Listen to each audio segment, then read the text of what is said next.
안녕하세요. 평범한 건축가입니다. 3교시 단면 설계는 작도량이 많기 때문에 시간이 오래 걸립니다. 현황도를 보면서 바로 작도를 하는 게 쉽지 않아서 대부분의 사람들은 먼저 가단면을 작성한 후에 그걸 보고 작도를 합니다. 가단면은 단면도를 간략하게 프리핸드로 그리는 것인데 이 또한 단면도를 그리는 것이기 때문에 단면 계획이 제대로 되어 있지 않으면 단면도를 그리다가 계속 막힐 수밖에 없습니다. 오늘은 가단면을 그리기 전에 지문을 읽으면서 어떤 생각들을 해야 하고 현황도에 어떻게 표시하는지를 알아보도록 하겠습니다. 우선 깔지 위에 문제지 뒷면이 이렇게 백지인 종이나 트래싱지를 좌측에 붙입니다. 가단면을 이 정도 크기로 그리게 되니까 이 위쪽과 오른쪽에 중요한 정보를 적을 수 있고요. 옆에 깔지가 깨끗하신 분들은 여기다가 여러 가지 내용들을 스케치하면서 설계를 합니다. 깔지가 지저분한 분들은 미리 지우개로 지워놓거나 문제지 곳곳에다 설계를 하셔도 상관없습니다. 그러면 2017년도 문제를 같이 보도록 하겠습니다. 제목, 주민자치센터의 단면 설계 및 설비 계획. 1. 과제 개요. 제시된 도면은 주민자치센터 평면도의 일부이다. 각 층 평면도에 표시된 AA-를 기준으로 아래 사항을 고려하여 주 단면도와 부분 단면 상세도를 작성하시오. 먼저 답안 작성지를 보면 주 단면도와 부분 단면 상세도를 작도를 해야 되고요. 여기 보면 GL이 마이너스 300이라는 정보가 있으니 먼저 이 내용을 적어 보겠습니다. 2. 설계 조건. 규모 지하 1층, 지상 3층. 구조는 철근 콘크리트 구조. 층고는 슬래브 바닥 기준이라고 되어 있고요. 지하층은 3,900, 1층은 4,200, 2층은 3,900, 3층도 3,900이네요. 현황도를 이쯤에서 보도록 하겠습니다. 지하 1층 평면도 SL-3900 적혀 있고요. 1층 평면도 SL 플러스 마이너스 0. 두 개의 차이가 3,900, 4,200, 8,100, 12,000 이렇게 표시가 되어 있으니까 먼저 옆에 층수를 적어 보도록 하겠습니다. 마이너스 1, 1층, 2층, 3층, 지붕층이 될 것이고요. 마이너스 1층과 1층 사이는 층고가 3.9m라고 하죠. 나중에 스케일로 찍기 편하게 3.9라고만 표시하겠습니다. 1층에서 2층은 4.2, 2층에서 3층은 3.9, 3층에서 지붕층은 3.9, 방위는 우측이 북쪽이네요. 그래서 한 번 더 빨간색으로 표시를 해주겠습니다. N. 단면 절치선을 보면서 어느 쪽으로 잘렸는지를 보겠습니다. 보시면 위쪽으로 보게 되어 있죠. 전부 다. 단면 절치선의 보는 방향 위쪽으로 화살표를 표시했습니다. 지금부터는 지하 1층부터 중요하다고 판단되는 것을 표시를 해보겠습니다. 따라서 가보면 식당, 그 다음에 계단이 보이네요. 계단, 그리고 엘리베이터, 승강로가 있고요. 창고가 있고 DA라고 표시가 되어 있네요. 다음은 1층, 주출입구가 먼저 잘리고 방풍실, 상담실, 계단과 승강로는 계속 같이 잘리고 장애인 화장실이 있네요. 장애인 화장실이 있다는 것은 슬라브 다운을 생각을 해볼 수 있을 것 같고요. 이어서 2층, 이 주출입구 앞쪽으로 캐노피의 레벨도 적혀 있고 이중 에피가 지금 폭이 1200으로 이중 에피를 설치를 해야 되네요. 쭉 따라서 가보면 계단, 승강로 똑같고 장애인 화장실이 또 있네요. 그러면 똑같이 슬라브 다운. 다음은 3층 평면도 보겠습니다. 똑같이 이중 에피 설치를 해야 되고 폭 1200이고요. 쭉 따라가 보면 계단, 승강로, 정보전산실이 있는데 정보전산실 같은 경우는 보통 똑같이 슬라브 다운을 많이 줍니다. 얼마가 줄진 모르겠지만 슬라브 다운. 지금 3층에 자세히 보시면 계단이 지하 1층서부터 업으로 올라가죠. 업다운, 업다운. 근데 3층에 다운이라고 표시가 되어 있네요. 업이 없습니다. 그렇다는 얘기는 이 계단은 여기서 끝이라는 얘기고요. 표시를 해뒀고요. 다음은 지붕층 보시면 지붕층에 이중 에피의 상부 부분이 덮이는 것을 알 수 있고 옥상 조경인데 잔디라고 표시가 되어 있는 거 보니까 토심이 깊지 않을 것 같고요. 잔디만 심어진다는 것은 방근 시트 같은 것은 필요가 없을 걸로 보여지고요. 다음으로 천창 설치 가능 범위가 보여지고 위쪽으로는 엘리베이터 상부가 있습니다. 지문을 읽지 않고 현황도를 먼저 보면서 어떤 것들이 있는지를 개략적으로 보고 난 후에 지문을 보면 더 이해하시는 데 도움이 됩니다. 4번 반자 높이 실의 용도에 맞게 설정한다. 각 층마다 반자 높이를 계획을 해야 되는 것으로 보여집니다. 5번 기초, 온통 기초 두께 500, 지하 수위 GL-3000, 기둥 500에 500, 보 400에 600, 바닥 슬래브 두께 150, 내력벽 두께 200, 외벽 화강석 마감. 이 부분에 정보가 많이 적혀 있는데 이렇게 형광색으로 표시하고 나중에 다시 봐도 되고요. 이런 중요한 내용들을 이 위쪽에다가 미리 적어두어도 됩니다. 지금은 따로 적어두지 않고 이따가 적도록 하겠습니다. 이 중에 보에 대한 내용을 먼저 보시면 현황도에 보 위치를 잡아보도록 하겠습니다.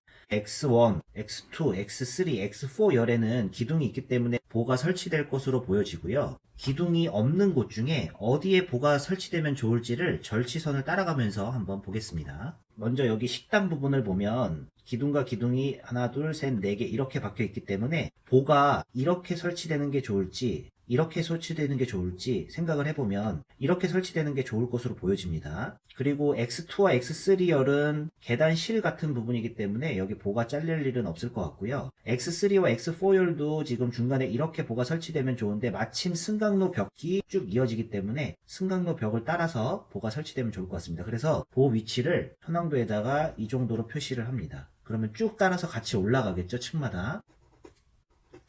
뭐라고 쓰셔도 되고 그냥 별표 정도로 표시해도 이따가 확인만 되시면 됩니다. 특히 이 부분 같은 경우에는 승강로 안쪽 말고 승강로 바깥쪽으로 볼을 설치하는 게 좋겠네요. 보 표시까지 했고요. 지하 수위 GL-3000이라고 적혀 있기 때문에 이 내용도 적어 보겠습니다. 지하 수위 GL-3000. 지하 수위가 GL-3000인데 지하 1층 평면 슬라브 레벨이 -3900이기 때문에 지하 수위보다 건물 최하단이 밑에 있습니다. 그렇기 때문에 우리가 유공간 설치를 생각해야 합니다.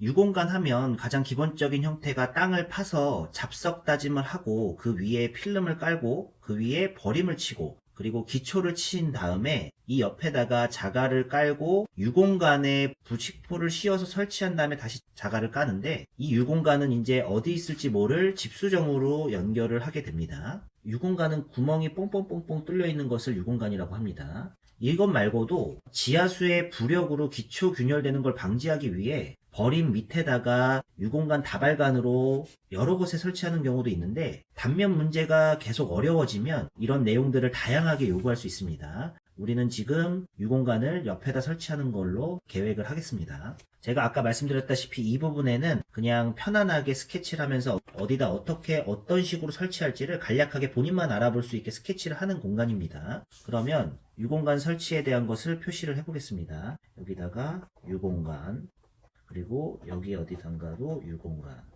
그리고 지하층에 외벽 방수를 하겠지만 혹시라도 치고 들어올 수 있는 물 또는 심한 결로로 인한 물을 따로 배출하기 위해 안쪽에 중공벽을 계획하겠습니다. 실내에 잘리는 마감 계열의 표시는 초록색으로 표시하겠습니다. 여기에 중공이라고만 표시하고 이 안쪽에도 창구에도 중공이라고 표시를 합니다. 자, 여기까지 표시를 했고 외벽은 화강석 마감이라는 것을 알 수 있고요. 설비, 냉난방, 천장 전공기 덕트 방식 플러스 바닥 FCU. 냉난방 하면은 전공기 방식, FCU, EHP, GHP 등 다양하게 나올 수 있는데 전공기 방식은 중앙 기계실에서 냉풍이나 온풍을 덕트를 통해서 실내로 송풍하는 방법이고 FCU, 팬코일 유닛이라고 해서 이런 창가 쪽으로 냉온수를 전달 후에 바람을 불어서 냉온풍을 공급하는 것이라고 보면 됩니다. 전공기 방식만 사용하면 창가 쪽에서 열이 손실되기 때문에 FCU를 같이 창가 쪽에 설치해서 보완해 준다고 보면 됩니다. 이걸 통틀어서 병형식 냉난방이라고 할 수 있고요. 먼저 전공기 방식은 덕트의 크기를 알아야 합니다. 덕트 크기가 주어지지 않는다면 보 밑에 약 500 정도의 공간이 필요합니다. 이걸로 반자 높이를 유추할 수 있게 됩니다. 그러면 스케치를 한번 해보겠습니다.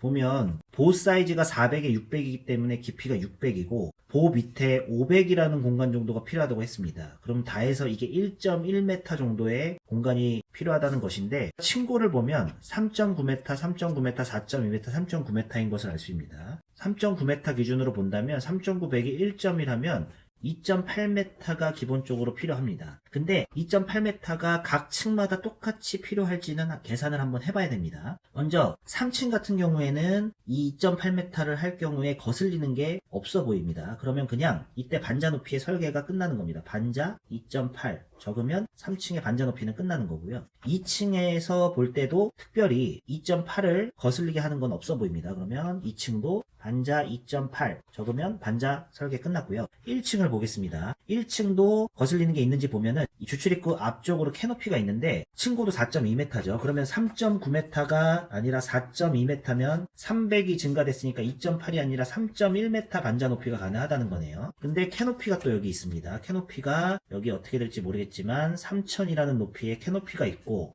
캐노피 위에 상단이 3000이죠. 그럼 슬라브 두께가 150이고 그리고 그 밑으로 노출 천장이 아니기 때문에 마감이 있을 겁니다. 마감을 만약에 50을 잡거나 150을 잡거나 100을 잡거나 어떻게 잡느냐에 따라서 이 밑에 치수가 결정되게 되는데 150을 잡는다고 쳐보면 3000 빼기 요 다 해서 300이기 때문에 2.7m가 있습니다. 그럼 여기서도 선택을 하셔야 됩니다. 1층에 단면 잘린 모습을 작도를 할 때 주출입구 쪽은 2.7m로 그리고 안쪽으로 들어와서는 3.1m로 그릴 것인지 아니면 그리기 편하게 2.7m로 그냥 쭉 가게 그릴 것인지를 선택하셔야 됩니다. 이때 어떤 걸 선택하셔도 상관은 없습니다. 그러면 저는 반자 2.7로 그냥 표시를 하겠습니다. 그리고 지하 1층을 한번 보시죠. 지하 1층도 층고는 3.9m인데 2.8m를 반자 높이로 그냥 가도 될까요? 지하 1층은 층고가 3.9m죠. 그러면은 똑같이 반자 높이를 2.8m로 갈 수 있을지 확인을 해보면 당연히 2.8m로 바로 갈 수는 없습니다. 지하 1층의 하부에는 이곳에 방수도 해야 되고 단열도 해야 되기 때문에 어느 정도 두께가 날아갑니다. 이 두께를 만약에 200을 잡는다면 2.8 빼기 0.2니까 2.6m가 될 것이고 300을 잡으면 2.5가 될 것입니다. 여기서는 200을 잡고 반자 2.6이라고 표시를 하겠습니다. 그러면 반자 높이에 대한 설계는 끝난 겁니다. 우리가 전공기 방식으로 보호의 밑에 공간이 얼만큼 필요한지를 알았고 그걸로 반자 높이를 각 층마다 설계를 했습니다. 이어서 FCU. FCU는 창가 쪽에 설치가 된다고 했기 때문에 쭉 단면 절치선을 따라가면서 FCU가 설치되는 곳을 표시해 보겠습니다. 자, 여기 창이 없죠? 이때는 외벽만 보시면 됩니다. 그렇다는 얘기는 X1열과 X4열만 보시면 됩니다. 여기 주출입구 방풍실이라 아니고 여기 장애인 화장실 설치가 돼야 되겠네요. 그럼 여기다 이렇게 표시를 해서 F라고만 표시할게요. FCU입니다. 다음은 2층을 보시면 2층도 여기가 설치가 되겠네요. 근데 2층 자체에 보면 창이 여기도 있습니다. 여기에 한 군데만 설치하면 이 공간을 다 해줄 수는 없겠죠. 여기도 창이 있기 때문에 이 창에서 손실되는 것을 막기 위해서 여기도 설치가 돼야 될 것인데 외측에도 창이 있고 내측에도 창이 있습니다. 그래서 이중F인데 내측에 FCU가 쭉 설치되면 이 뒷면을 어떻게 보이게 할지도 고민을 해야 되는 부분이죠. 원래는 단면 설계에서는 그 정도까지 고민은 하지 않습니다. 그리고 쭉 X4열에도 또 설치가 되겠네요. 창이 있는 곳만 설치를 하는 겁니다. 3층에 회의실 여기에도 F, 쭉 가서 정보전산실에도 여기 창이 있으니까 여기도 F. 그러면 FCU까지 전부 설계를 끝냈습니다. 어디다 설치할지. 다음으로 2번 유압식 승강기. 엘리베이터에는 기계실이 있는 일반 엘리베이터, MRL이라고 해서 기계실이 없는 엘리베이터, 그리고 유압식 엘리베이터가 있는데 일반 엘리베이터와 MRL은 둘 다 로프식인데 일반은 최상부의 오버헤드 위쪽으로 기계실이 있고 MRL은 기계실이 없습니다. 그래서 단면을 보면 차이가 확실하게 납니다. 유압식 승강기는 승객용으로 사용하는 곳이 있나 싶을 정도로 사용을 안 하고 있고 써도 화물용이나 자동차 엘리베이터용으로 쓰는 것으로 알고 있는데 일단은 유압, 기름의 압력으로 엘리베이터를 올렸다 내렸다 하는 것이라서 낮은 층수에서만 가능합니다. 최하층의 승강로 옆에 별도의 기계실이 약 2m 곱하기 1.5m 크기로 있어야 합니다. 그런데 지금 평면도를 보면 기계실이 보이지 않죠? 그리고 이렇게 잘린 부분, 이 부분에도 지하주차장이라고만 나와 있기 때문에 기계실에 대한 생각을 못한 것으로 볼 수 있습니다. 우리는 이런 상황에서도 계획을 해야 됩니다.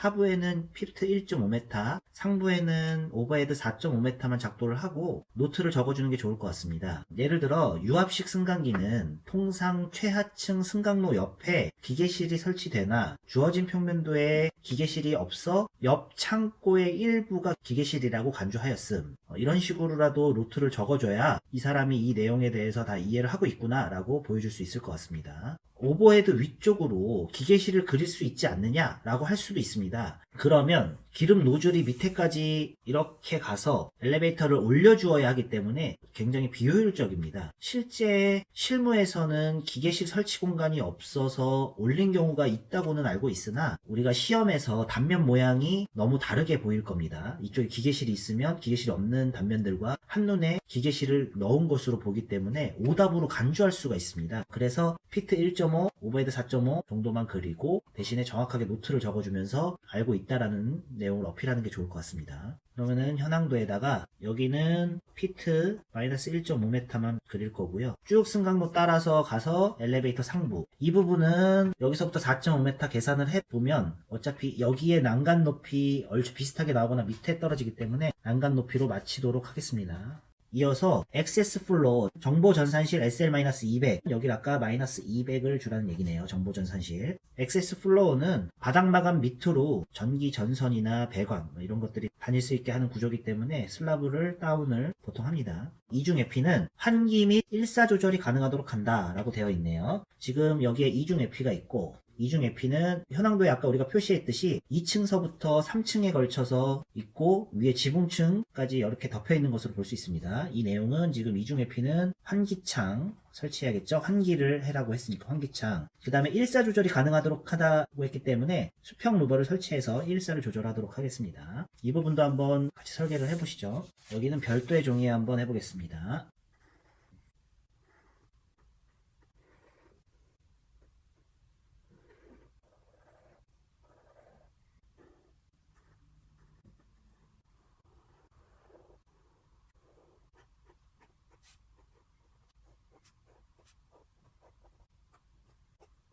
자, 이중회피를 보시면 먼저 이중회피의 폭은 1200으로 주어졌습니다. 그리고 2층, 3층에 걸쳐서 이중회피가 있는 것을 확인할 수 있고 이중회피의 하부와 상부를 어떻게 결정을 해야 될지 한번 보도록 하면 2층은 2층 슬라브가 쭉 튀어나오면 될 것 같고요. 위에서는 지금 여기를 보고 위에가 덮여 있다는 것은 알 수 있습니다. 그런데 여기서도 다양하게 계획을 할 수 있습니다. 3층 슬라브에서 이제 옥상 조경이 있기 때문에 이 높이는 옥상 조경 레벨에서 난간 높이를 계산한 높이가 될 것입니다. 이 높이는 다 계산을 이따가 토심을 알아야지 할 수 있을 것 같고요. 이 높이만큼 수직으로만 올라갈 것이냐 또는 수직으로 올라가서 옆으로 이렇게 빼줄 것이냐 이런 부분들은 설계를 하기 나름입니다. 지금은 이 부분이 지금 평평하게 보이기 때문에 이렇게 골조를 빼주기로 하고 이 위에다가 외부 마감이 아까 화강석 마감이었기 때문에 화강석 두껍석으로 마무리를 하는 걸로 정리를 하시면 될 것 같고요. 골조 부분에 대한 계획이 끝나면 우선 내측창 같은 경우에는 밑에는 FCU가 설치가 된다 그랬죠 우리가. 그래서 FCU가 설치가 이런 식으로 될 겁니다. 높이는 1m 정도로 그리시면 될 것 같고 그리고 창을 여기다가 가운데 하나만 그리셔도 되는데 들어왔다가 뭔가 나갈 수 있는 느낌의 그림을 그리실 거라면 위아래로 설치하셔도 됩니다. 그리고 외측 창에는 밑에 하나 창 설치하고 위에 하나 전동창이 설치되겠죠. 그래서 공기가 이런 식으로 가게 될 겁니다. 그러면 환기창은 이렇게 하나 둘 셋 넷 다섯 여섯 개 정도 설치한다고 보고 수평 루버를 어떻게 설치할 거냐인데 수평 루버를 설치할 때는 빛이 이렇게 내려찐다고 생각을 하고 그리시면 됩니다.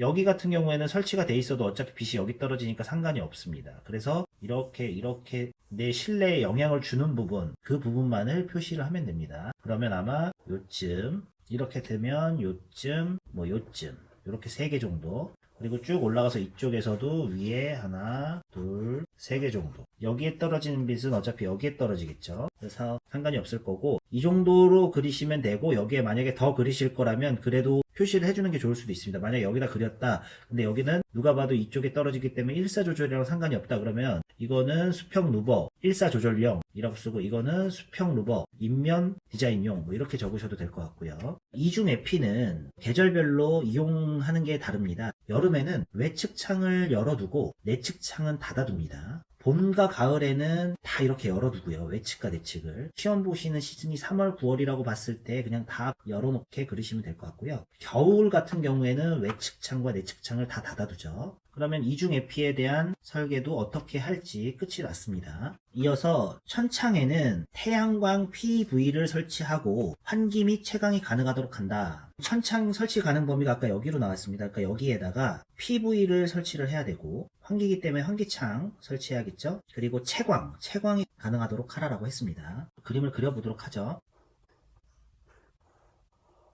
PV는 태양광 전지판을 말하는데 태양빛을 잘 받으려면 여기서 보면 좌측이 남쪽이기 때문에 이런 모양으로 설치가 돼야지 이렇게 햇볕을 잘 받을 수 있을 겁니다. 그러면 이쪽으로는 환기창이 설치되겠죠.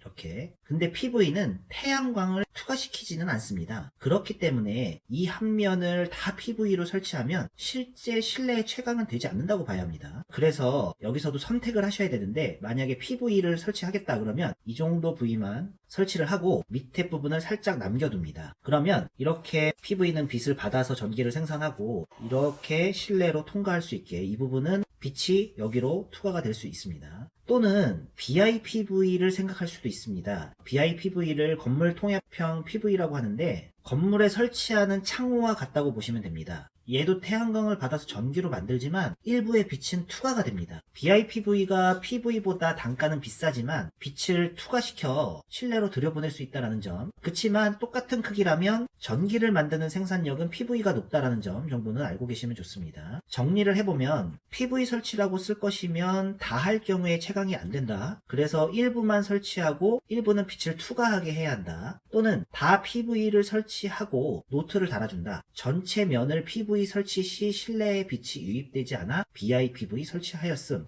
이런 식으로 정리하시면 될 것 같습니다. 이어서 옥상 조경, 잔디, 토심 250을 한다. 옥상으로의 접근은 별도의 직통 계단으로 이용하는 것으로 가정한다. 방화 구획은 고려하지 않는다. 옥상에 토심이 250이라고 하네요. 그럼 여기가 토심 250이라고 표시를 했고요. 이제는 난간 높이를 한번 결정을 해보겠습니다. 이 부분. 토심도 알았고 천창, 엘리베이터 상부 다 난간 높이에 맞춰서 해야 될 거기 때문에 이 부분을 확대를 한번 해서 그려보겠습니다. 이 부분을 확대를 하면 이렇게 그려져 있는 것을 알 수 있습니다. 먼저 오른쪽 부분, 그러니까 이쪽 부분이 되겠죠. 이쪽 부분 같은 경우에는 슬라브 위에 방수해야 되죠. 방수 보호하는 보호 몰탈, 그리고 물이 잘 구배되게 구배 몰탈, 그리고 마감이 붙은 건데 못해도 300 정도는 있어야 됩니다. 난간이 마감에서 1200 높이에 있어야 되기 때문에 300 더하기 1200 하면 슬라브에서 플러스 1.5m 정도 필요할 것으로 보여집니다. B라고 하면 제가 따라가는 이 빨간 부분을 다 B 높이로 하시면 됩니다. 그럼 A 높이는 이 부분이 A 높이가 될 것이죠. A 부분은 B에 들어간 것들이 다 들어가고 토심 250 더해야 되죠. 거기다 뭐 배수판, 부직포 이런 거 하면 또한 300 정도 업이 될 거기 때문에 1.5m에다가 또 300을 해서 플러스 1.8m가 됩니다. 이걸로 알 수 있는 게 아까 전에 여기 이중에피 했던 높이를 우리가 그러면 1.8m로 잡으면 되죠. 그리고 여기서 천창은 보면 지금 이 벽에 맞닿아 있기 때문에 이 천창을 위한 난간벽이 1.8m 높이가 될 것이고요.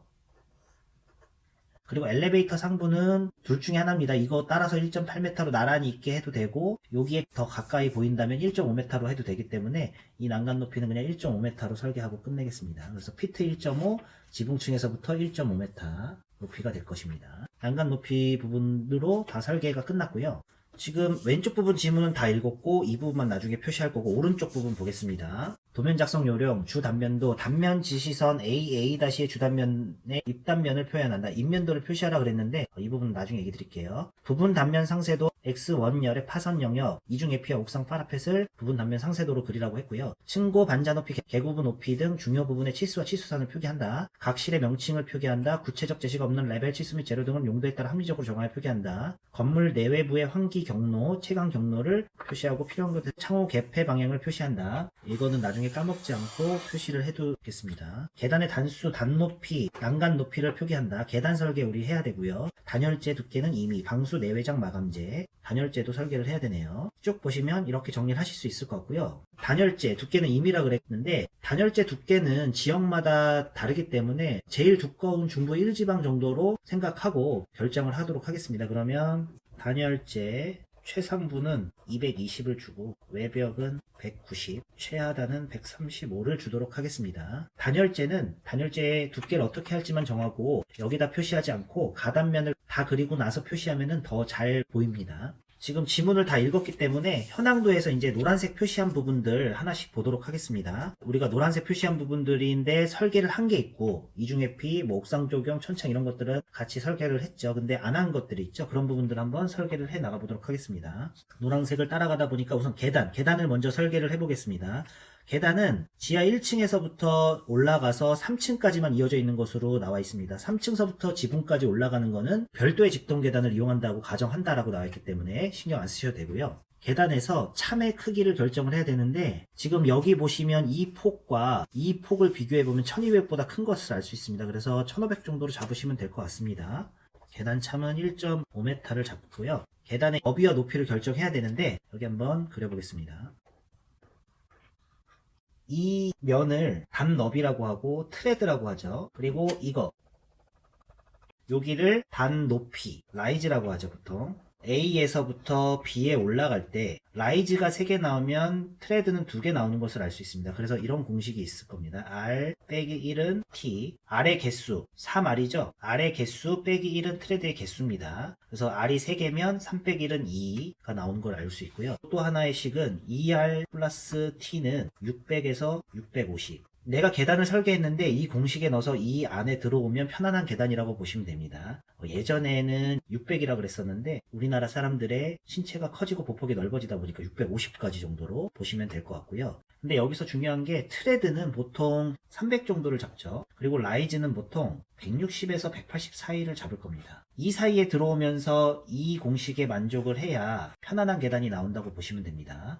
3층에서 지붕층은 계단이 없다 그랬고 2층에 3층을 먼저 보면 층고가 3900이기 때문에 3900 나누기 160과 180의 중간값인 170 정도를 해보겠습니다. 22.9가 나옵니다. 이 값이 짝수가 나와야 여기서부터 참까지 반, 참서부터 또 위까지 반, 짝수가 나와야지 반반 라이즈 값을 줄 수 있습니다. 근데 지금 22.9가 나왔다는 얘기는 22로 할래, 23으로 할래 라고 보시면 됩니다. 근데 23은 홀수기 때문에 22로 보겠습니다. 22개의 라이즈로 결정을 했습니다. 3900 나누기 22를 하면 177.2 어쩌고 저쩌고가 나옵니다. 177.2라고 보겠습니다. 이 값 안에 들어오는지 한번 확인을 해보죠. 177.2 곱하기 2 해야지 이 R을 했죠. 더하기 300, 654.4. 그러니까 거의 비슷하게 들어옵니다. 그래서 여기서 뭐 670 이렇게 나온 게 아니기 때문에 얼추 이 정도면 편안한 계단이구나 라고 생각을 하고 라이즈 값을 177.2라고 결정을 하겠습니다. 22로 나눴습니다.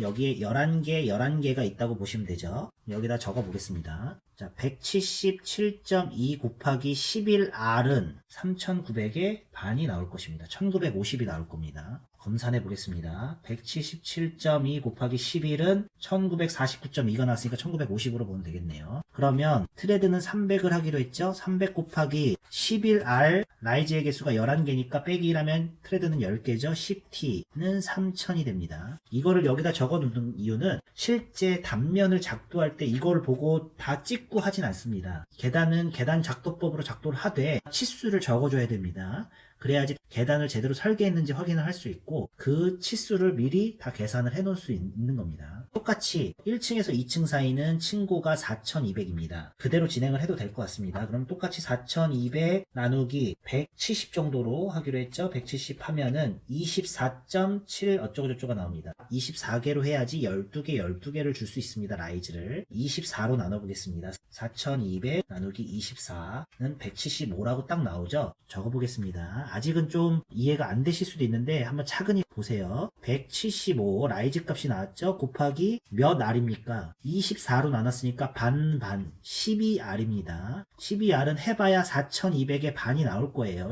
2100이 나올 겁니다. 한번 보여드릴게요. 175 곱하기 12는 2100이 나오죠. 4.2의 반이니까. 그 다음에 트레드는 300으로 고정하기로 했고 12개니까 하나 빼면 11T는 3300. 나온 겁니다. 1층과 2층 사이에 계단을 한 겁니다. 다음에 이어서 지하 1층에서 1층을 해야 되는데 지하 1층에서 1층은 층고가 3,900이죠. 근데 3,900으로 하면 안 됩니다. 왜 그러냐면 아까 반자 높이 계산할 때도 방수와 단열 들어가는 200 정도를 빼고 했었죠. 똑같습니다. 계단에서도 3,900에서 200을 빼면 3,700이 됩니다. 그러니까 3,700에서 나누기 여기 170 하면은 21.76이 나옵니다. 그러면 21개로 할래? 22개로 할래? 짝수개로 해서 반반 줄래? 22개로 나눌게요. 3,700 나누기 22은 168.1 어쩌고 저쩌고가 나옵니다. 그냥 168.1이라고 할게요. 그럼 똑같이 적어줍니다. 168.1 한번 계산해 볼게요. 168.1 곱하기 2 하면 2R이죠.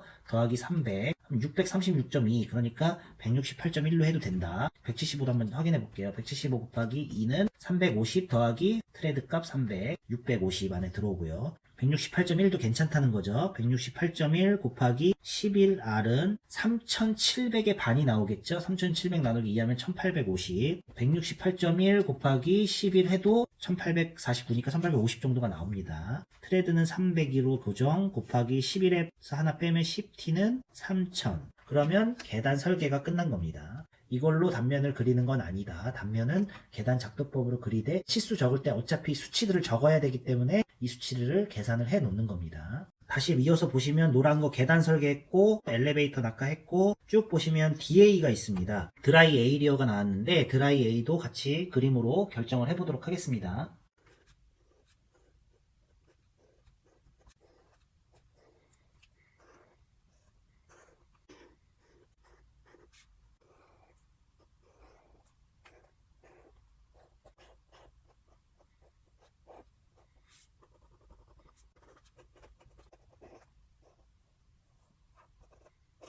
DA 폭은 현황도에서 1m라고 주어지고 있고 이때 DA에서 결정을 해야 될 내용은 상부와 하부의 높이를 결정을 해야 됩니다. 1층 평면도의 이 부분을 보면 상부가 덮여 있는 것을 알 수 있고 높이는 나와 있지 않습니다. 이 높이가 지표면에서 1m를 넘으면 여기가 지표면이라고 봤을 때 이 높이가 지표면에서 1m를 넘으면서 상부가 덮여 있으면 건축면적 산입에 대한 문제 제기가 될 수 있습니다. 단면에서는 건축면적에 대한 규제가 없기 때문에 1m는 넘어도 상관이 없을 것 같고요. 다만 이 높이가 1.5m 이상이 되면 그릴창이 파손이 됐을 때 사람이 추락해서 다칠 수 있는 구조가 되므로 난간을 설치해야 될 수도 있습니다. 그래서 이 높이를 지표면에서 약 1.2m로 표시를 하겠습니다. 그럼 상부에 대한 얘기는 됐고 하부는 둘 중에 하나로 보통 선택을 합니다. A에다가 설치를 할까 B에다 설치할까. A는 창 바로 밑에 B는 기초가 이어져서 나오게 어떤 것을 선택해야 할지 고민이 되실 겁니다. 근데 상부가 덮여 있고 폭이 좁다. 그러면 그냥 창 밑에 바로 A에다가 설치하는 게 좋을 것 같습니다.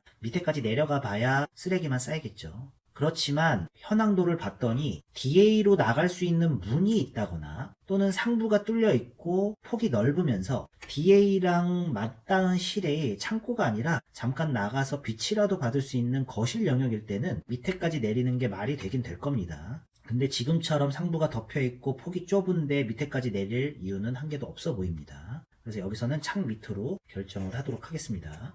DA까지 설계를 했고요. 이어서 주출입구는 가단면에 바로 그려도 될 것 같고요. 쭉 보시면서 내가 노란색 표시한 것 중에 설계할 것이 있을지 한번 다시 보도록 하겠습니다.